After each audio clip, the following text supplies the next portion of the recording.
So, update lang, no? So, ngayon, 1 week siguro, 7 days yung nakalipas, 5 mm, no? So, sterilize lang muna natin to.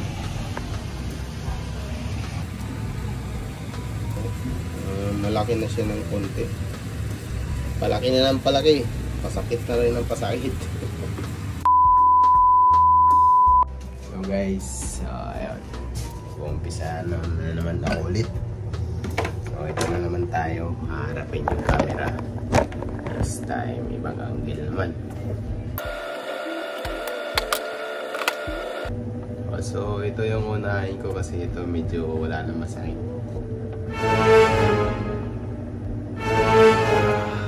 Yun. Pasok yung 5 mm guys. Yun. Kasi nga merong, ewan ko ba't bigla na siyang pumasok at di ko na-gets at ganun pasok agad yung 5 mm sa ating tenga. So ginawa ko nun, kasi nga dumudugo yung tenga at saka may petroleum. Ginawa ko nun, medyo masakit nung una, tapos tiniin ko lang. So eto na naman yung problema ko ngayon, itong isang to. Kasi parang dumudugo rin eh. So linisin lang natin to, no? So lagyan natin ng mga pampadulas yan. Wow! Kaya gamit ulit tayo ng towel para mahila natin yung tenga natin. Woo! Bilis ah! Nung nakaraan, nung 4 mm, pinahinga ko to ng mga 8 days. Napakabilis, ewan ko. Kasi nung may kasama ako na tanong ko na hapon, sabi niya, tag 3 days to 4 days lang yung pahinga ng kanyang tenga. Na itong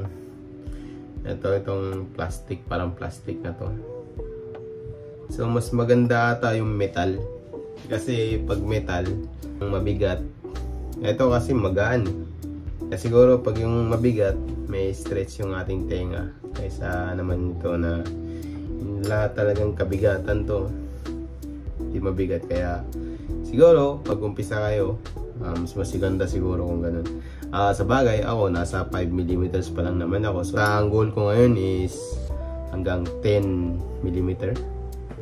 So yun lang muna guys. Salamat sa panonood. 2,000 years later.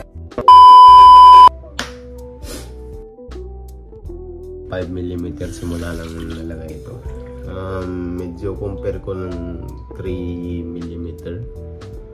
Medyo mas medyo masakit. Ito naman ngayon, yung nga lang pag nagagalaw siya, sumasakit. So yun lang.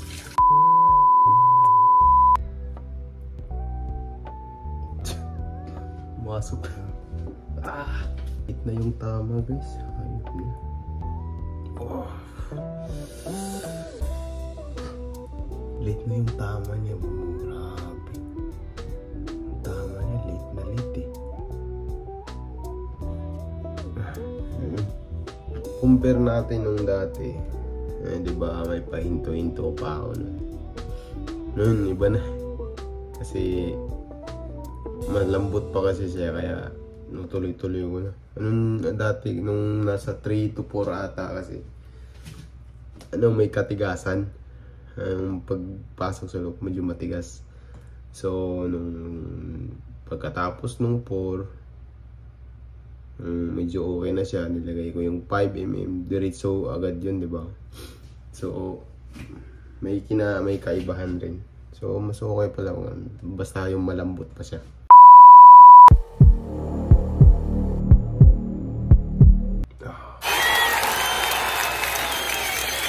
Bilis.